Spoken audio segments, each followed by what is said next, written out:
দেখো আমগুলো কেটে অনেকক্ষণ বেশ কিছুক্ষণ জলের মধ্যে ভিজিয়ে রেখেছি। এইবার তুলবো, তুলে নুন হলুদ মাখাবো। দেখো লবণ দিয়ে আনলাম, লবণ দিয়ে নিলাম, তারপরে একটু হলুদও ছিটিয়ে নিলাম, নিয়ে এগুলোকে একটুখানি মাখামাখি করে নিয়ে একটু রোদে দেবো। এই দেখো আমগুলো নুন আর হলুদ মাখিয়ে নিলাম, এবার একটু রোদে দেবো, 2-3 ঘন্টা মতো রোদে দেবো, তারপরে হবে আমের আচার। এ দেখো আমটাকে রোদে দিয়েছিলাম অনেক ঘন্টা, রোদে দেওয়ার পরে যে জল টল সব ঝরে গেছে, এইবার কড়াইতে বসাবো, আমের আচার হবে। এই দেখো গুড়, এই দেখো আখের গুড়, দেখছো তো আখের গুড়। এ দেখো একটুখানি চিনি দিয়ে নিলাম, ঠিক আছে, অল্প একটু চিনি দিলাম, হ্যাঁ, তারপরে গুড় দেবো, বুঝেছো। এ দেখো আখের গুড় দিচ্ছি, বেরোচ্ছেই তো না। এই দেখো আখের গুড় বেরোতেই চাচ্ছে না কৌটো থেকে, আখের গুড় দিচ্ছি, এই দেখো বেরোচ্ছে না, দেখে দেখো চামচ দিয়ে বের করতে হচ্ছে। দেখো 1.5 কেজি আমের সাথে এই দেখো 500 আখের গুড় দিচ্ছি, আর একটুখানি চিনি দিলাম সামান্য। এটাকে এখন ভালো করে নাড়াচাড়া করতে হবে। এই দেখো ভালো করে নাড়াচাড়া করতে হবে। এই দেখো সব আমগুলো দিয়ে দিয়েছি, দিয়ে ফুটাচ্ছি, কি বলতো ওই সেই গুড়টা দিয়ে ভালো করে ফোটাচ্ছি, কারণ এখন দেখো ফেনা ফেনা হয়ে গেছে, পুরো একদম ফুটেই গেছে। তো এত তাড়াতাড়ি তো হয় না, কারণ এটা সেদ্ধ হতে হবে, তো এর জন্য বেশ একটু পরপর নাড়া দিচ্ছি, বুঝেছো।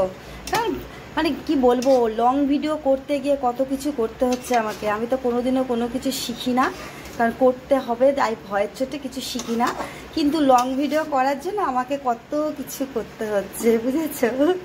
তো কি করব বলো। এই দেখো কেমন করে ফুটছে, দেখতে পাচ্ছ, দেখো, এই দেখো এখনো তো সেদ্ধ হয়নি, কারণ আরো অনেকক্ষণ করতে হবে, জানো তো, তাই একটু নাড়াচাড়া করছি।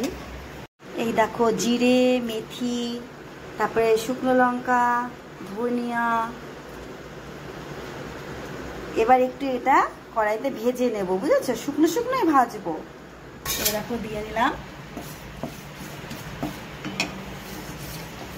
এ দেখো এটাকে ভালো করে ভেজে নিচ্ছি, শুকনো কড়াইতেই ভেজে নিচ্ছি, নিয়ে এটাকে একটু ডলা দিতে হবে, কারণ এটাকে মিক্স করতে হবে, বুঝেছো। দেখো এটা তাও অনেকটাই হতে চললো, দেখেছো, এটা অনেকটাই মাখা মাখাই হয়ে গেছে অনেকটা, তো আর একটু করবো। দেখো ভাজাই হয়ে গেছে পুরোটা, ভালো করে ভাজা হয়ে গেল। দেখো এবার এটা একটুখানি ডলা দিয়ে নেবো, একটু মিক্সিং করে নেবো, কারণ হচ্ছে মিক্সিতে হবে না, কারণ এইটুকু জিনিস তো। এই দেখো সেই মশলাটা ভেজেছিলাম, সেটা এটা গুঁড়ো করেছি। এই দেখো এবার যে মশলাটা করেছিলাম সেই মশলাটা দিয়ে নিচ্ছি, কারণ মোটামুটি হয়ে এসেছে, দেখো মাখা মাখা হয়ে গেছে।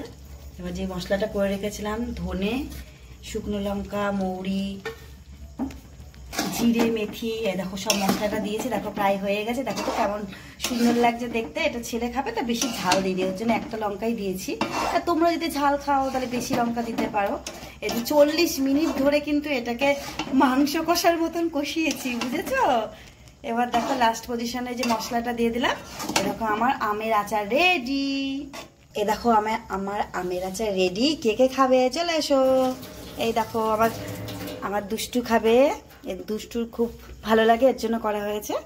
গ্যাসটা এখন অফ করা হয়নি, এক্ষুনি অফ করবো। দেখো আমার আচারটা কেমন হচ্ছে আমাকে বলবে, ঠিক আছে, এরকম করে করো দেখবে, কারণ কিন্তু আমি কখনো করিনি, এই ফার্স্ট টাইম, বুঝেছো, এই ভিডিও করার ঠেলাতে। কারণ বাইরে বাইরে তো ভিডিও রেগুলার তো করতে যাওয়া হয় না, কারণ সেই সময় সুযোগ হয় না লং ভিডিও করার মতন, এর জন্য একটু রান্না দিয়ে চালিয়ে দিচ্ছি, বুঝেছো।